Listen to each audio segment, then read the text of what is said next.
봉독하겠습니다. 모세의 장인은 겐 사람이라 그의 자손이 유다 자손과 함께 종려나무 성읍에서 올라가서 아란 남방의 유다 황무지에 이르러 그 백성 중에 거주하니라. 유다가 그의 형제 시므온과 함께 가서 스밧에 거주하는 가나안 족속을 쳐서 그곳을 진멸하였으므로 그 성읍의 이름을 호르마라 하니라. 유다가 또 가사 및 그 지역과 아스글론 및 그 지역과 에그론 및 그 지역을 점령하였고, 여호와께서 유다와 함께 계셨으므로 그가 산지 주민을 쫓아내었으나 골짜기의 주민들은 철병거가 있으므로 그들을 쫓아내지 못하였으며, 그들이 모세가 명령한 대로 헤브론을 갈렙에게 주었더니 그가 거기서 아낙의 세 아들을 쫓아내었고, 베냐민 자손은 예루살렘에 거주하는 여부스 족속을 쫓아내지 못하였으므로 여부스 족속이 베냐민 자손과 함께 오늘까지 예루살렘에 거주하니라. 네, 하나님의 말씀입니다. 하나님께 감사합니다.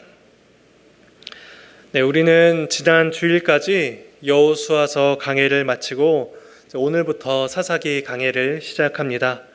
사사기는 가나안 땅의 정복과 분배를 모두 마친 이스라엘이 각 지파별로 정복을 완수해 나가고 이제 하나님 나라를 잘 세워 나갈 것을 우리로 하여금 기대하게 만듭니다. 여호수아 24장의 마지막에서 봤듯이 우리가 오직 하나님만을 섬기겠습니다라는 이러한 이스라엘의 온 고백이 이제 반복되어져서 외쳐졌고, 하나님께서 베푸신 그 약속의 성취와 안식이 이제 완전히 이루어졌음을 우린 여호수아서 24장을 통해서 우리가 보았기 때문입니다. 그런데 이러한 우리의 기대가 채 오래 가기도 전에 사사기는 초반부터 이스라엘 백성들의 불순종과 그들의 실패와 죄악됨을 보여주고 있습니다. 이 사실이 여호수아서에서도 이미 암시가 되고 있습니다. 우리 잠시 여호수아 24장 31절 말씀을 함께 읽어보도록 하겠습니다. 이스라엘이 여호수아가 사는 날 동안과 여호수아 뒤에 생존한 장로들 곧 여호와께서 이스라엘을 위하여 행하신 모든 일을 아는 자들이 사는 날 동안 여호와를 섬겼더라. 네, 이스라엘이 하나님을 잘 섬겼습니다. 그러나 여호수아와 장로들 곧 하나님의 행하신 일들을 아는 자들이 사는 날 동안까지만 그들이 하나님을 섬겼습니다. 그래서 오늘 사사기 1장 1절로 넘어오면 여호수아가 죽은 후에라는 말로 이제 사사기가 시작이 됩니다. 그래서 이 말은 여호수아와 사사기의 연속성을 보여주는 말씀인 동시에 여호수아 밑에서 지켜져 온 하나님에 대한 믿음이 이제는 단절되었음을 우리에게 암시해 주는 것이기도 합니다. 여호수아의 죽음 이후에 이스라엘의 타락은 점점 더 심각해졌고 그들의 죄악성은 반복되어졌습니다. 그래서 보통 사사기를 이야기할 때 학자들은 반복된 패턴이 있다라고 이야기를 하곤 합니다. 이스라엘이 범죄하면 하나님께서 이스라엘을 징계하시고, 또 이스라엘이 그 앞에 회개하면 하나님께서 사사들을 보내셔서 이스라엘을 구원하시는 이러한 패턴이 있다는 것이죠. 범죄, 징계, 회개, 구원. 이 패턴이 그런데 단순히 이렇게 돌아가면서 반복되는 것이 아니라 이 반복은 점점점 악화되고 심해지는 이제 나선형 구조의 반복을 가지고 있다라고 이야기합니다. 그래서 마치 이제 드라이버로 나사를 이렇게 나무 같은 데다 박으면 나사가 돌면서 점점 밑으로 돌아가듯이 이러한 이스라엘의 죄악성이 단순히 동그랗게 반복되는 것이 아니라 점점점 깊게 파고 내려가는 그러한 이스라엘의 죄악성이 반복된다라고 이야기를 합니다. 그래서 사사기 전반부에서 나타나는 이스라엘의 죄악성은 이제 사사기 후반부로 갈수록 더 악화되고 더 부패되고 있다는 것으로 이제 우리가 보게 됩니다.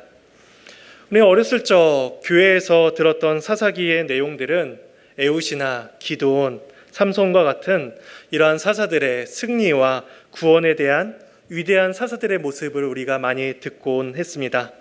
그런데 사실 사사기는 그러한 사사들조차도 타락해가는 이스라엘의 시대 속에서 함께 타락해져가는 자들 중에 하나였음을 우리에게 보여줍니다.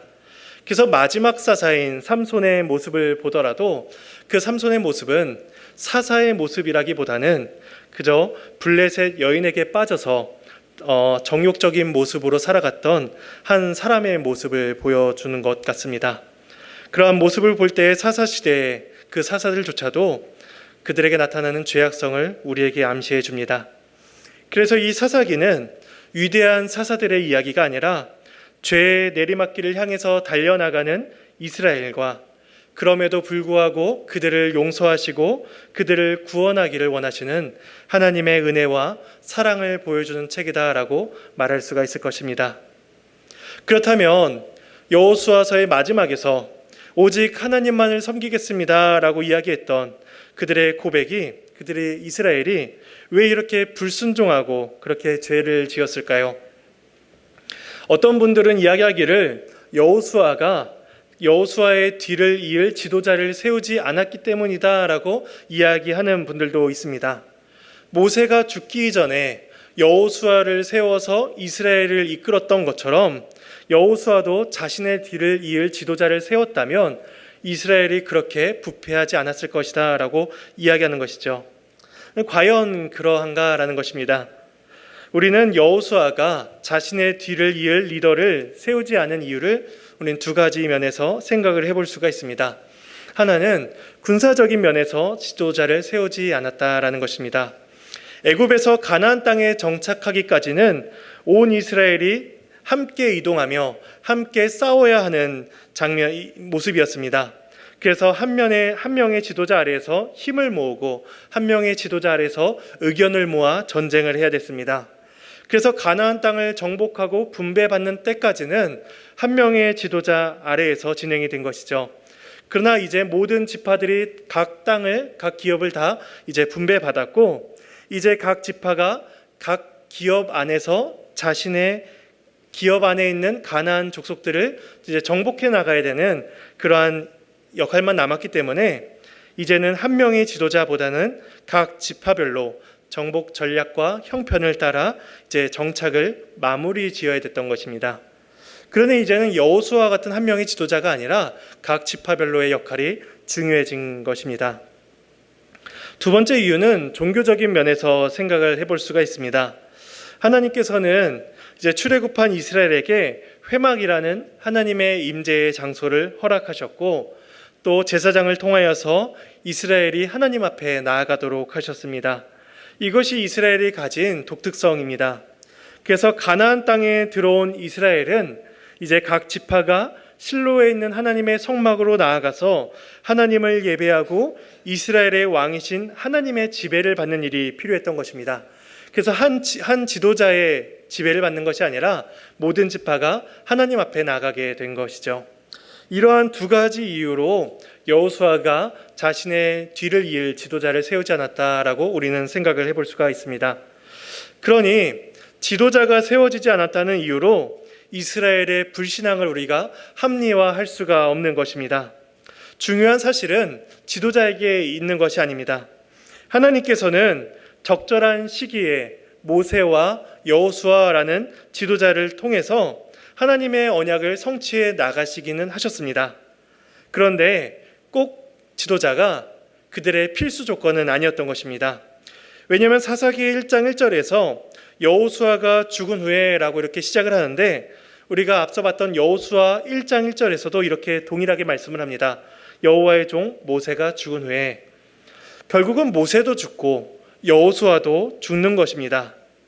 그러니 꼭 지도자가 그들에게 반드시 영구히 존재하는 것은 아닌 것이죠. 그런데 여호수아에게 주신 말씀을 통해서 우리는 어떠한 힌트를 발견할 수가 있습니다. 하나님께서 여호수아가 세워졌을 때 하신 말씀이 무엇인가 하면은 율법을 지켜 좌로나 우로나 치우치지 말라라는 말씀을 주셨습니다. 그러니 하나님께서 하신 이 말씀은 가나안 땅에서 세워지는 이 하나님의 나라가 모세라는 여호수아라는 한 명의 특출난 지도자에 의해서 세워지는 나라가 아니라 말씀에 의해서 세워지는 나라라는 것을 우리에게 알려주신 것입니다. 비록 모세도 죽고 여호수아도 죽을 것이지만 우리는 말씀과 그 말씀에 대한 믿음을 가지고 그 나라를 살아가야 한다는 것입니다. 그러니 지도자가 없어서 이렇게 이스라엘이 타락했다, 범죄했다라는 것은 결국 자신의 불신앙을 다른 것에 원인을 돌리고자 하는 그저 핑계에 불과한 것입니다. 우리의 신앙이 다른 것에 핑계되어져서 나태해지거나 그렇게 게을러지지 않고 하나님의 은혜를 구하며 어떠한 때든지 하나님 앞에 살아가야 되는 것입니다. 사사기의 이제 전체 구조를 보자면 사사기는 크게 세 구조로 볼 수가 있습니다. 서론, 본론, 결론으로도 이야기하자면 서론은 1장 1절에서 3장 6절까지의 말씀입니다. 그래서 사사 시대의 배경과 그들의 신앙이 변질되었다는 것을 이제 서론 부분에서 알려줍니다. 그리고 본론은 3장 7절에서 16장까지의 말씀으로 이제 사사들의 이야기가 주로 나타납니다. 그래서 이스라엘이 범죄하면 하나님께서 사사를 통하여서 구원하시는 그러한 내용이 본론에 담겨져 있습니다. 그리고 결론은 이제 17장에서 21장까지로 이스라엘의 타락상을 보여줍니다. 그래서 학자들은 서론과 결론이 마치 이렇게 접었을 때 맞닿아 있는 구조다라고 이야기하기도 합니다. 그래서 서론에 나온 이스라엘의 죄악상이 이제 결론부에서 동일하게 나타나는데 이제 결론부에는 더 악화되어져서 나타난다라고 이렇게 설명을 하기도 합니다. 이제 오늘 우리는 이제 1장 1절에서 21절까지의 내용을 살펴볼 것인데 오늘 내용은 네 단락으로 구분을 지어볼 수가 있습니다. 첫 번째 단락은 1절에서 7절까지의 말씀입니다. 우리 1절 말씀을 함께 읽어보도록 하겠습니다. 여호수아가 죽은 후에 이스라엘 자손이 여호와께 여쭈어 이르되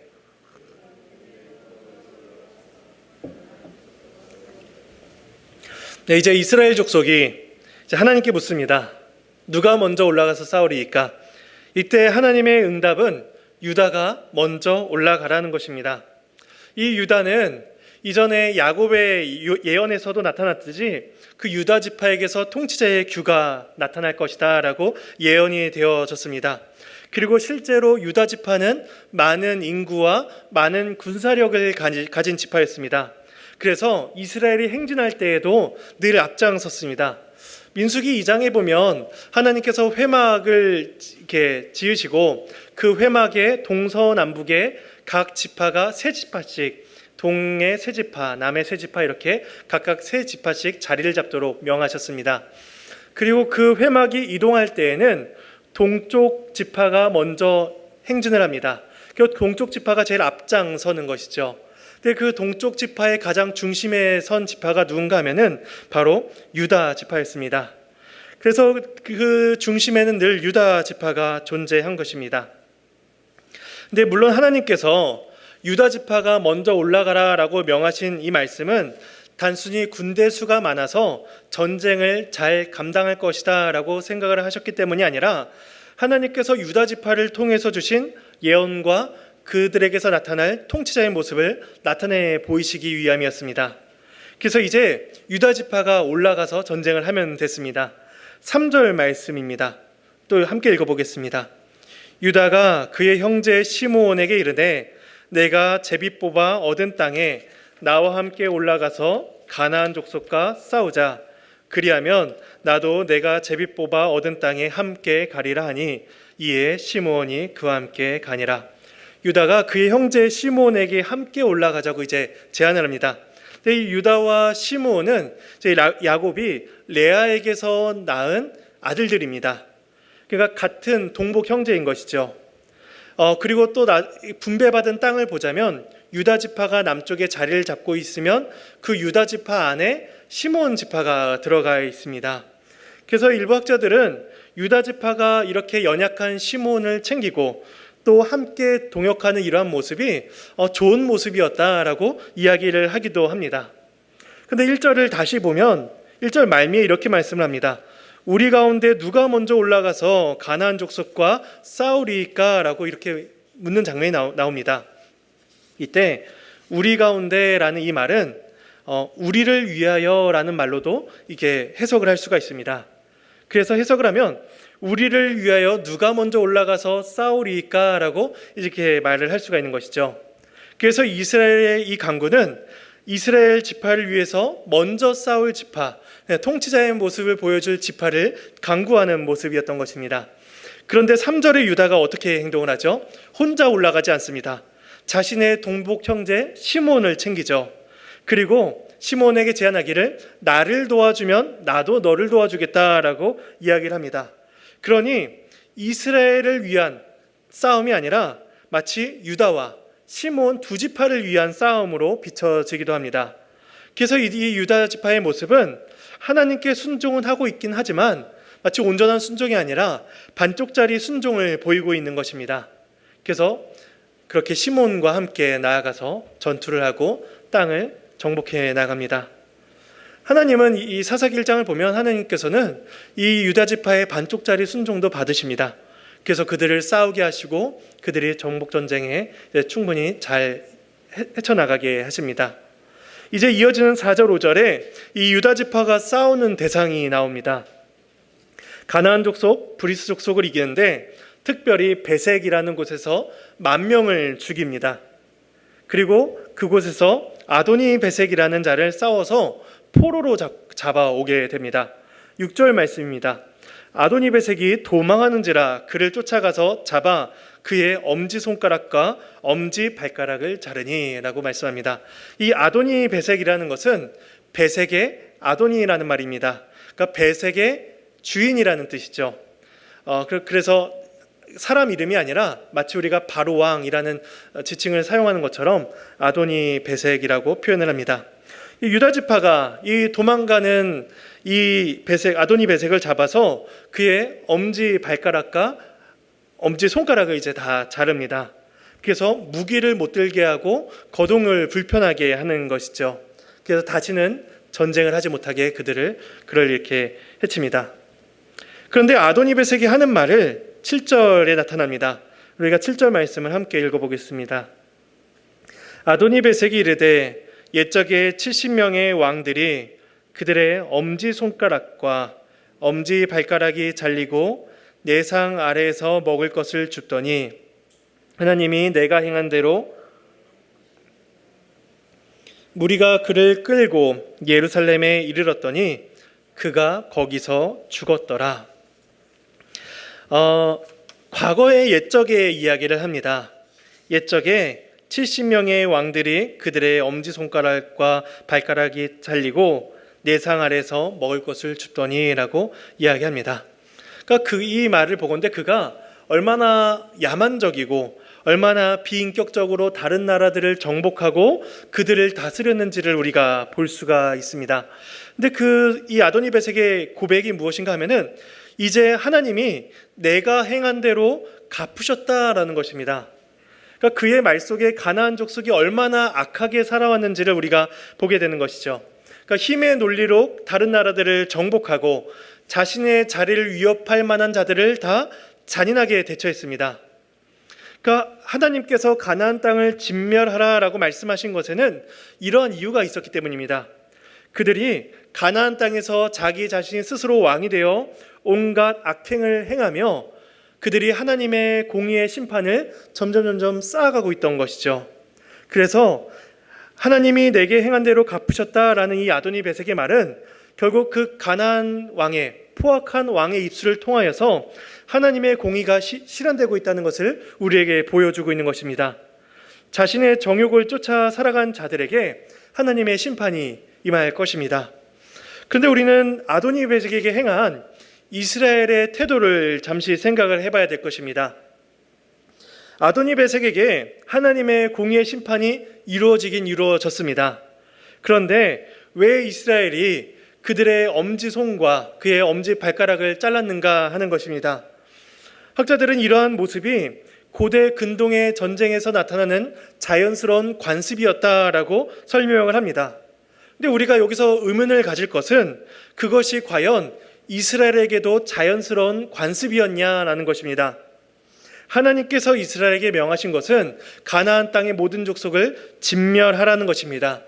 그러한 예가 여호수아서에서 나타났죠. 여호수아가 이스라엘 가나안 족속의 왕들을 진멸합니다. 진멸할 때 어떻게 하냐면 가나안 왕들을 죽이고 나무에 매달아 두었다가 해가 질 때 그들을 나무에서 내립니다. 그러니까 나무에 달아서 고통스럽게 죽어가게 내버려 둔 것이 아니라 이미 쳐서 죽은 자를 나무에 달아서 하나님의 공의의 심판을 그렇게 보여준 것이죠. 가나안을 진멸하는 모습은 바로 여호수아에게서 나타났던 이러한 모습으로 행해져야 됩니다. 그런데 유다 지파는 그렇게 하지 않았습니다. 죽이지 않고 그의 발가락과 손가락을 자르고 그를 예루살렘까지 끌고 와서 그가 예루살렘에서 죽게 만듭니다.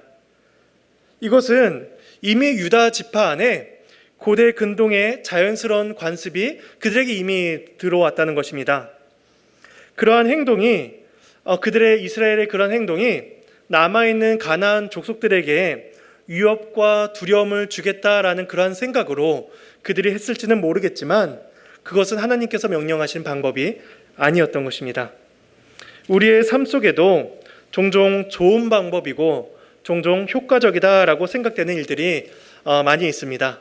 세상 사람들이 다 하는 일들, 너무나 자연스럽게 행해져서 이것이 그른 일인지 이것이 옳은 일인지 분간이 잘 안 될 만한 그러한 자연스러운 일들이 우리에게 많이 존재합니다. 그러나 그것이 사회에서 통용되는 일이라고 하더라도 그것이 과연 하나님 앞에서도 올바른 것인가라고 우리는 돌아봐야 될 것입니다. 두 번째 단락은 8절에서 10절까지의 짤막한 서술입니다. 유다 자손이 계속해서 전쟁을 해나갑니다. 8절에서 유다가 예루살렘을 쳐서 점령하였다라는 말씀이 8절에 나옵니다. 그런데 이 예루살렘이 다윗 때에 이르러서야 정복되었다라는 것을 우리가 지난 여호수아서 15장 본문에서 우리가 살펴보았습니다.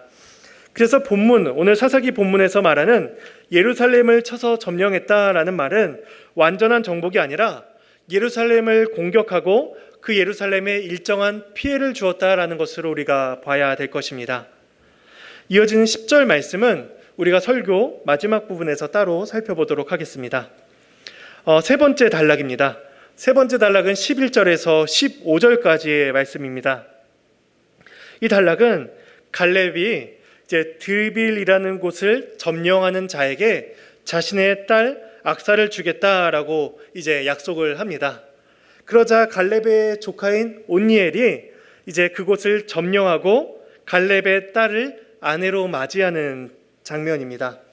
우리가 14절과 15절 말씀을 함께 읽어보도록 하겠습니다. 악사가 출가할 때 그에게 청하여 자기 아버지에게 밭을 구하자 하고 나귀에서 내림에 갈렙이 묻되 내가 무엇을 원하느냐 하니 이르되 내게 복을 주소서. 아버지께서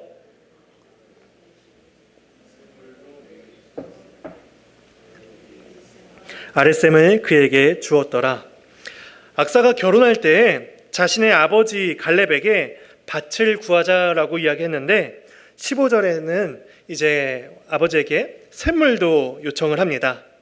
왜냐하면 이 남방 지역이 다른 지역에 비해서 메마르고 거친 지역이었기 때문에 이제 이 샘물이 필수적인 곳이었습니다. 이러한 악사의 모습, 이러한 온니엘의 모습은 가나안 땅에서 이스라엘 백성들이 얻는 복을 상징적으로 보여줍니다. 왜냐하면 이 온니엘은 갈렙과 같은 믿음으로 나아가서 드빌을 정복했습니다. 그래서 그렇게 믿음으로 나아갔을 때 그의 딸을 아내로 맞이하게 되었죠. 그리고 더 나아가서 거친 땅에서 필요한 샘물을 달라라고 요청했을 때에 그가 기꺼이 받는 그러한 모습들은 약속의 땅에서 믿음으로 사는 자에게 주어지는 복이 있다는 것을 우리에게 보여줍니다. 하나님의 나라에 사는 자에게 하나님께서는 때때로 때에 맞는 복을 주시기도 하며 간구하는 기도의 응답들을 주셔서 우리들에게 처해진 환경을 넉넉히 이겨나가도록 하십니다. 이러한 모습은 앞서 살펴보았던 아도니 베섹의 모습과는 달리 그 땅에서 생명을 누리는 하나님의 백성들의 모습을 보여줍니다. 우리는 그 아도니 베섹과 같이 공의의 심판을 받기에 마땅한 자들이었습니다. 그런데 하나님께서 우리를 그 가나안 땅으로 불러주셔서 그리스도의 은혜로 그 땅에서 얻어지는 그러한 생물을 우리에게 먹는 자로 이제 만들어 주신 것입니다. 이어진 네 번째 단락은 16절에서 21절까지의 말씀입니다. 이 단락은 편의상 한 단락으로 이제 구분을 하긴 했지만 몇 개의 이야기가 담겨져 있습니다. 그래서 16절의 모세 이야기, 17절의 유다 이야기, 또 마지막 21절의 베냐민 지파 이야기가 짤막하게 담겨져 있습니다. 먼저 16절 말씀입니다. 모세의 장인은 겐 사람이라 그의 자손이 유다 자손과 함께 종려나무 성읍에서 올라가서 아란 남방의 유다 황무지에 이르러 그 백성 중에 거주하니라. 겐 사람 이야기가 나옵니다. 이 모세의 장인이 바로 겐 사람이었는데 이 겐 사람들은 모세 이후에 이스라엘과 우호적인 관계를 유지한 사람들이었습니다. 그래서 민수기 10장 29절 이하에 보면은 이제 모세가 장인의 아들인 호밥에게 이르되 우리와 함께 가자라고 이야기합니다. 우리와 함께 가나안에 가면 우리가 그곳에서 하나님의 복을 받을 것인데 우리가 하나님의 복을 받는 대로 그대로 당신들에게도 선대하겠다라고 이렇게 약속을 합니다. 아마도 이 겐 사람들이 이 광야 생활을 아무래도 잘 했기 때문에 그러한 생활에 어떠한 도움을 얻을 수 있었을 것이다라고 이제 학자들이 이야기합니다. 그래서 그때부터 겐 사람들이 가나안 땅에 함께 들어왔고 그들이 이스라엘 안에서 함께 하나님의 복을 누리게 된 것입니다. 이어지는 17절과 18절은 유다가 그 주변 지역들을 공격하고 정복해 나가는 모습들을 보여줍니다. 그래서 스밧이라는 지역과 가사, 아스골론 등 해안가의 블레셋 지역을 이제 다 정복해 나갑니다. 19절은 하나님께서 이러한 유다와 함께 하셨다라고 말씀을 합니다. 19절 말씀입니다. 여호와께서 유다와 함께 계셨으므로 그가 산지 주민들을 쫓아내었으니. 네, 여기까지만 보면 참 좋습니다. 그런데 이어지는 말씀은 유다 지파의 한계를 보여줍니다. 골짜기의 주민들은 철병거가 있으므로 그들을 쫓아내지 못하였으며 라고 말씀을 합니다. 21절 말씀도 보겠습니다. 21절은 베냐민 지파에 대한 말씀입니다. 베냐민 자손은 예루살렘에 거주하는 여부수 족속을 쫓아내지 못하였으므로 여부수 족속이 베냐민 자손과 함께 오늘까지 예루살렘에 거주하니라. 19절과 21절이 말하는 것은 이스라엘이 주어진 정복의 과업을 온전히 수행하지 못했다라는 것을 우리에게 알려줍니다. 성경은 하나님께서 유다와 함께 계신다라고 말하고 있지만 반면에 유다는 가나안 족속에게 철병거가 있으므로 정복하지 못했다, 진멸하지 못했다라고 이제 이야기를 합니다. 21절의 베냐민 지파도 그와 같은 이유이죠. 하지 못했다라는 것입니다. 그렇다면 이러한 이들의 태도는 과연 설득력이 있는 말이었을까요? 성경은 그들의 이런 태도가 잘못되었다고 지적하며 그들을 고발합니다. 10절 말씀을 우리가 아까 읽지 않았던 10절 말씀을 함께 읽어보도록 하겠습니다. 유다가 또 가서 헤브론에 거주하는 가나안 족속을 쳐서 세세와 아이만과 달메를 죽였더라. 헤브론의 본 이름은 기럇 아르바였더라. 유다가 헤브론에 있는 세세와 아이만과 달메를 죽였다라고 갑자기 말씀을 합니다. 그런데 20절 말씀을 또 보겠습니다. 그들이 모세가 명령한 대로 헤브론을 갈렙에게 주었더니 그가 거기서 안악의 세 아들을 쫓아내었고 라고 말씀을 합니다.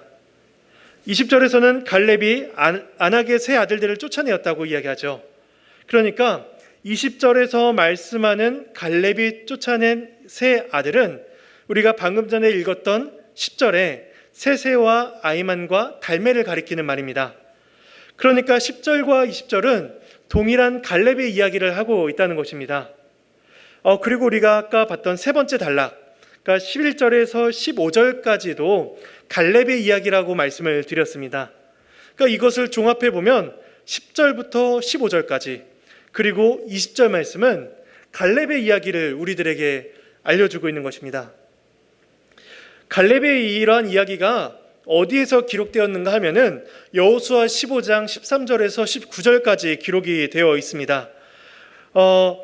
그러니까 사사기 본문은 여호수아 15장의 내용을 지금 가지고 와서 사사기 1장 본문에서 10절에서 한 번 넣고 11절에서 15절까지 또 넣고 20절에서 또 이렇게 넣고 있는 것입니다. 그래서 우리들에게 중간중간에 말씀을 하는 것이죠. 유다가 갈렙도 유다 지파이죠. 유다가 세세와 아히만과 달메를 죽였더라라고 이야기를 하고 갈렙이 아나기의 세 아들들을 쫓아내었더라라고 계속해서 우리에게 언급하고 있는 것입니다. 왜 이 사사기의 저자가 갈렙의 이야기를 그 이전에 있었던 갈렙의 이야기를 지금 우리들에게 중간에 넣어서 알려주고 있는 것일까요? 이 아낙의 세 아들들이 누구인지를 잠시 생각을 해봐야 됩니다. 민수기 13장 22절로 한번 가보도록 하겠습니다.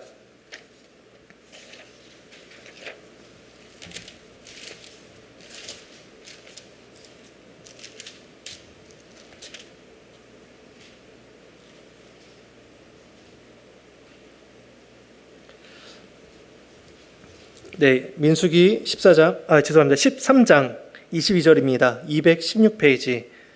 네, 함께 읽어보겠습니다. 또 네겝으로 올라와서 헤브론에 이르렀으니 헤브론은 애굽 소안보다 7년 전에 세운 곳이라.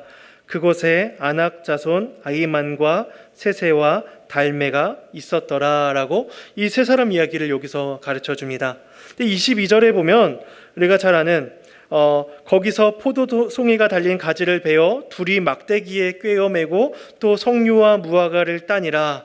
이제 그러면서 25절에 40일 동안 땅을 정탐하기를 마치고 돌아오니라 라는 말씀이 이제 민수기 13장에서 이어지죠. 이 12명의 정탐꾼들이 40일 동안 정탐을 하고 돌아옵니다. 그래서 보고하기를 가나안 땅이 굉장히 젖과 꿀이 흐르는 땅입니다. 이러한 과일을 보십시오라고 이렇게 그 복된 땅을 설명을 쭉 합니다. 근데 그들이 그렇게 쭉 설명을 하다가 이 아낙 자손, 이 세 아들들에 대해서 이야기합니다. 아낙 자손들은 33절 말씀입니다. 민수기 13장 33절. 거기서 네피림 후손인 아낙 자손의 거인들을 보았나니 우리는 스스로 보기에도 메뚜기 같으니 그들이 보기에도 그와 같았을 것이니라 라고 이야기합니다. 이러한 보고를 들은 이스라엘 백성들이 그 자리에서 이제 통곡을 합니다. 그러면서 우리를 이곳까지 인도해낸 지도자들을 원망하고 그들을 돌로 쳐서 죽이고 이제 우리가 다시 애굽으로 돌아가자라는 장면이 민수기 14장에서 이어집니다. 이렇게 민수기 13장 14장에서 이스라엘 백성들이 가나안 땅에 들어가기를 두려워한 것은 키가 장대한 아낙 자손이 있었기 때문입니다. 누가 보기에도 우리는 100이면 100 질 것이다 라고 그들이 생각을 한 것이죠. 그들에게 이러한 이스라엘 백성들에게 더 이상 하나님의 언약은 기억되질 않았습니다. 그런데 그 순간에 그때 하나님의 언약을 믿고 붙은 자가 바로 여호수아와 갈렙입니다. 그중 하나님께서 이제 갈렙에게 대해서 말씀하신 내용이 민수기 14장 24절에 나옵니다. 함께 24절 말씀 읽어보도록 하겠습니다. 그러나 내 종 갈렙은 그 마음이 그들과 달라서 나를 온전히 따랐은즉 그가 갔던 땅으로 내가 그를 인도하여 드리리니 그 땅을 차지하리라. 하나님께서 갈렙을 그가 정탐했던 그 가나안 땅으로 다시 들이시겠다라고 약속을 하십니다. 그 마음이 이스라엘 백성들과 다르다라고 이야기하시죠. 장대한 아낙 자손이 가나안 땅에 있다는 사실은 동일했습니다. 그런데 갈렙은 하나님의 언약을 믿었고 하나님의 언약을 붙들었습니다. 그런데 나머지 백성들은 그들을 두려워하고 불신했습니다. 결국 이제 여호수아 15장에서 이제 갈렙이 가나안 땅에서 아낙 자손의 세 아들들을 죽이고 가나안 땅에 하나님의 나라를 세우는 모습이 여호수아 15장에서 이어진 것입니다. 그렇다면 오늘 본문으로 다시 돌아오면 사사기의 이 저자가 유다의 정복 이야기 속에서 갈렙의 이야기를 왜 넣었는지가 우리가 알게 됩니다. 다시 사사기 1장 19절과 20절 말씀입니다. 여호와께서 유다와 함께 계셨으므로 그가 산지 주민을 쫓아내었으나 골짜기의 주민들은 철병거가 있으므로 그들을 쫓아내지 못하였으며 그들이 모세가 명령한 대로 헤브론을 갈렙에게 주었더니 그가 거기서 아낙의 세 아들들을 쫓아내었고라고 이야기합니다. 유다 지파는 골짜기의 주민들에게 철병거가 있으므로 그들을 쫓아내지 못하였다라고 이야기하고 있는데, 반면에 믿음으로 아낙 자손을 쫓아낸 갈렙을 보라라고 20절에서 이야기하고 있는 것입니다. 이 아낙의 세 아들들은 민수기에서 이스라엘 백성들에게 곧 사사기에 나타나는 철병거를 가진 존재들과 같은 자였던 자들입니다. 그러니까 아낙의 세 아들은 곧 철병거와 같은 자들이죠. 광야의 이스라엘을 모든 두려움에 떨게 한 존재가 바로 아낙의 세 아들들이었습니다. 도저히 불가능하다고 판단하고 그들이 떨며 애굽으로 돌아가자라고 했던 그 이유가 바로 아낙의 세 아들들 때문이었습니다. 그런데 하나님께서는 갈렙에게 주신 믿음을 통하여서 아낙 자손보다 또 철병거보다 더 크고 더 능력이 있는 신실하신 하나님을 보도록 하셨습니다. 그러니까 유다 지파에게 필요한 것은 철병거를 이길 더 강력한 또 다른 병거가 아니라 하나님의 은혜에 대한 믿음이었던 것입니다. 결국 가나안 땅을 살아가는 원리가 철병거와 같은 강한 군사력이 아니라 하나님의 신실하심과 은혜를 굳게 붙드는 것임을 우리들에게 알려주는 것입니다. 그리고 이러한 원리는 오늘날을 살아가는 우리들에게도 동일하게 적용이 되어집니다. 우리의 삶에는 수많은 철병거가 존재를 합니다. 그래서 우리의 원하는 바를 가로막고 또한 우리가 하나님을 바라보는 우리들의 눈들을 가리우곤 합니다. 그런데 하나님께서는 우리가 그 철병거를 어떻게 일까 하는 그러한 전략과 논리적인 해법보다는 하나님에 대한 신뢰를 놓지 말 것을 우리들에게 알려주십니다.